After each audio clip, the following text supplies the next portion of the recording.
Okay, hi guys. Welcome back. I'm Katie, or Kbdoesart as you know, and in this tutorial we're going to be doing kind of a cool toy. This is going to be a Sorry piece. So just like in the board game Sorry, it's going to look like the little pieces that you move around on the board. So that's going to mean that we're going to want to upload a reference. Go ahead and click space so you get into this For View menu. And then hover your mouse over this bottom left corner and click space again. This is our front view, basically. Now go up to this button up here where it says View, and then go all the way down to Image Plane and click Import Image. I'm going to go ahead and import an image that I already have saved of a Sorry pin.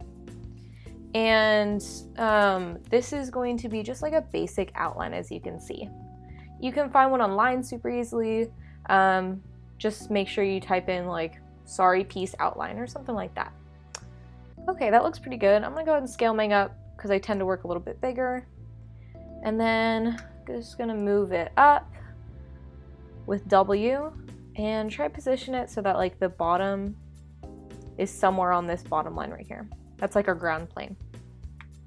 Okay, so now go ahead and click Looking Through Camera over here on Display. If you don't click that, that means that you can see the reference in all of your views. And we really only need to see it in this view. So now that it's clicked off, you won't be able to see it in any of the other views. All right, so next what we're gonna be doing, we're going to be putting in a cylinder. So go ahead and make sure you're in poly modeling right here. Click on a cylinder, and then we can go ahead and just move it up. Let's see, it looks like the height is 2, so that means we're gonna need to do Y to 1 in order to move it up. Looks good. Okay, now what you go ahead and do is go into vertex mode. Select this top line of vertices and just move them up to the top of the Sorry piece. All right, now we're going to be using the multi-cut tool. Remember how I found the multi-cut tool? You can also, I think it's over here. I think this is a multi-cut tool. Yeah, this is. So you can just click up here if you want to. I do the shortcut. You hold Shift and right click, and then you just drag over to multi-cut, but totally up to you. And then hold Control, and then you can just middle click to get like a center line if you want a center line, or you can just like click and drag. So like that looks pretty good. You're just trying to get all of like the peaks and the valleys. Like there'd be one probably like here. This seems like a pretty big one. This is the ground, so you're gonna want one about there. You put a couple. We're gonna end up adding a lot more, so like it's okay if you don't have a lot. I would say just try and make them even. Like that looks pretty good.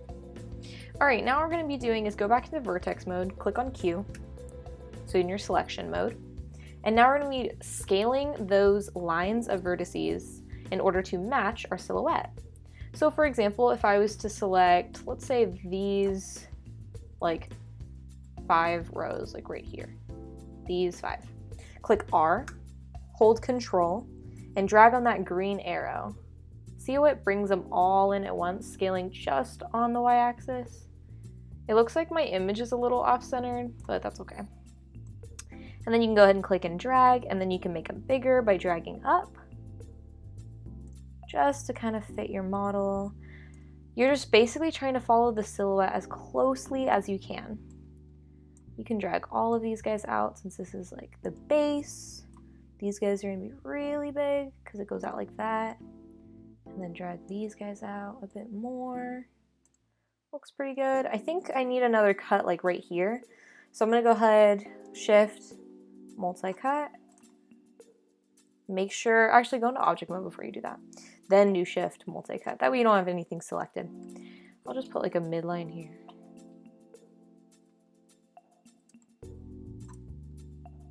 There we go. Let me put one.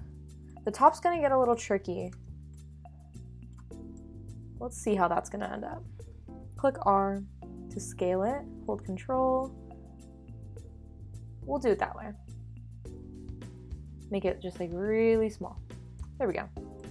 This guy can go a little bit out. Okay. Let's scale this guy down here.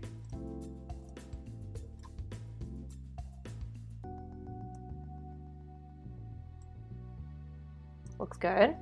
We'll scale this one up a little bit more too. These guys look okay. Over here it looks like it might need a little bit more multi-cuts. So go ahead and do that. There we go.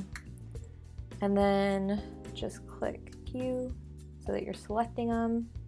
Click R, scale them up so it looks a little bit more like our reference. All right, that looks pretty good. Let's go into object mode. All right, we're in our perspective view right now. That looks pretty good. If you click 3, it looks even better. It looks nice. I don't really like the top right here, how it's doing that. So it does kind of like a weird, but maybe that's how a sorry piece looks. Kind of up to you. No, actually, that looks pretty accurate for a sorry piece. Might be a little more flat. Let's do that. So go back into your perspective mode, go to vertex, and then you can just like click W and drag these down if you want them to be a little more flat. I'm gonna scale them in a little bit more. I'm gonna make another multi-cut right here, and then scale those up. There we go, kind of like that. Okay. That looks good. A little more flat on top. What I do want to do on the bottom is we're going to bevel it. So go into 1, and then go ahead and let's bevel, go into edge mode. Let's bevel this edge. So do Control B for beveling. Give it 2 segments, relatively small. Maybe a little smaller than 0.5. I'll do like 0.1. Go into object mode, click 3 again. Just a little more tighter. If you want, also, you can go into face mode, click Q, hold tab, select all these faces, click W, and push them in a little bit. That way, just looks a little more like a piece going in, you know? But totally up to you. You don't have to. I kind of like the way that looks. I also want to bevel this edge right here, since I feel like sorry edges aren't as smooth. If you feel like it looks good before, then totally skip this step, up to you. I like how that looks a lot better, actually. Okay, that looks good. Depends how you guys are feeling at this point. You can most likely kind of just add bevels wherever you feel like it, as long as it looks, you know, accurate to your representation of it. It's up to you. So yeah, there we go. I like how that looks. Okay, so that's basically it. Super simple. I hope you guys enjoyed. Sooner or later, I'll show you guys how to texture these guys and render them out so that they look really cool. But in the meantime, we kind of need to get a collection of some objects. So make sure you're saving all of these in your project directory, because eventually we'll be loading all of these in. So yeah, stay tuned. Thanks for hanging around, and I'll see you guys next time. Bye.